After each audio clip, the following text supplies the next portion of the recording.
Look around you, different things born out of truth and passion. Business software, it's our craft, our identity. Thoughtfully engineered, passionately designed to help you transform your business.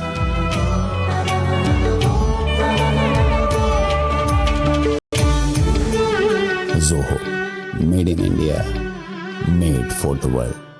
So we are 1 week into the new GST changes coming into effect, and it was also the start of the festive sales. Let's take a quick look at how e-commerce sales have performed. They've crossed a GMV of 60,000 crores, and 51% of the festive sales has been taken on by the first week itself. In fact, just the first 2 days of these festive sales on 22nd and 23rd September accounted for 33% of the sales that happened this week, and we've seen a healthy growth of 29% year on year. This is with regards to the e-commerce part of the business.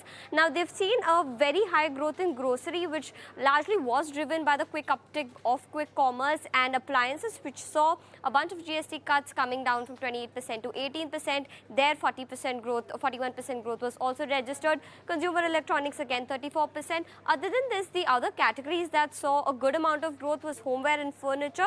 Smartphone, which grew by 27% year on year, but was the largest category with the highest amount of sales, in fact, in e-commerce this year. Lifestyle and personal care, again, at 19%. But let's now take a look at what's happening offline as well as in retail stores. So appliances for Vijay sales was 2x the number of sales versus the weekly average that they see. The festive sales fervor contributed to about 20 to 25% of this growth, and a strong trend of premiumization was seen in TVs, where TVs above 32 inches saw a big GST cut. And in terms of FMCG, they saw value growth of 4 to 5%, but the volume growth was higher at 10 to 15%, and that's what things are looking like in the first week of the GST cuts as well as the festive season.